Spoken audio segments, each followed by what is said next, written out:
ಮೈಸೂರು ಜಿಲ್ಲೆ ಟಿ ನರಸೀಪುರ ತಾಲೂಕು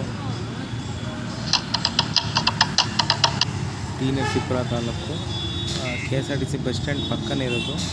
ಇದು ಮೂರು ನದಿಗಳು ನದಿಯನ್ನು ಸೇರುವಂಥ ಸ್ಥಳ ಇದು. ನರಸಿಂಹಸ್ವಾಮಿ ಮತ್ತು ಲಕ್ಷ್ಮೀ ದೇವಿ ಟೆಂಪಲ್ಲು ಪಕ್ಕದಲ್ಲೇ ಬಸವೇಶ್ವರ ದೇವಸ್ಥಾನದಿದೆ. ನಾನು ಹೋದಾಗ ಸಂಜೆ 8:30 ಆಗಿತ್ತು. ಬಾಗಿಲು ಹಾಕಿದ್ರು, ಆವಾಗ ಹೋಗಿದ್ದು. ಒಳಗಡೆ ಕ್ಯಾಮ್ರಾ ಅಲೌಡ್ ಇಲ್ಲ ಅಂದರೆ ದೇವ್ರು ತೋರ್ಸೋಕ್ಕಾಗಿಲ್ಲ. ಈಚೆ ಇವತ್ತು ಫಂಕ್ಷನ್ ಇತ್ತು ಅಂತ ಕಾಣುತ್ತೆ, ಹಾಗಾಗಿ ಲೈಟೆಲ್ಲ ಹಾಕಿದ್ದಾರೆ. ಪಕ್ಕದಲ್ಲೇ ಮಠನೂ ಕೂಡ ಇದೆ. ದೇವಸ್ಥಾನದ ಒಳಗೆ ಆವರಣ ತುಂಬ ಚೆನ್ನಾಗಿದೆ, ಹೋಗಿ ನೋಡ್ಬೋದು. ಮತ್ತು ನರಸಿಂಹಸ್ವಾಮಿ ಲಕ್ಷ್ಮೀ ದೇವಿ ದೇವಸ್ಥಾನವೂ ಕೂಡ ತುಂಬ ಇದೆ. ಮತ್ತು ನರಸಿಂಹನ ಅವತಾರಗಳು ಯಾವ ಅವತಾರ ಇದೆ ಅಂತ ದೇವಸ್ಥಾನದ ಸುತ್ತ ಕೂಡ ಇದೆ. ಮತ್ತು ಅಲ್ಲೇ ಪಕ್ಕದಲ್ಲೇ ದಾಸೋಹನೂ ಇದೆ. ಅರ್ಚಕರು ಪೂಜೆ ಹೋಮ, ಕೆಲವೊಂದು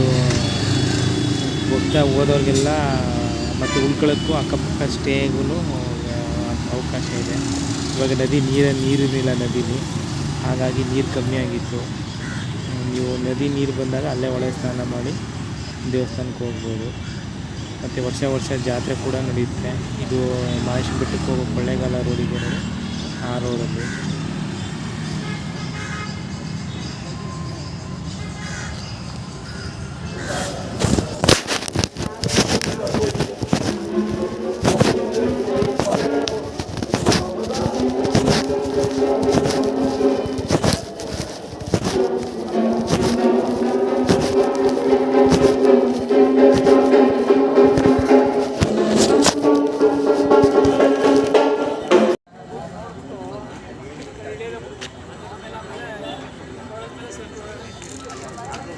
ಹೇಳ್ತಾರೆ ಅಂದರೆ ಕಾರಣ ಏನು ಅವ್ರಿಗೆ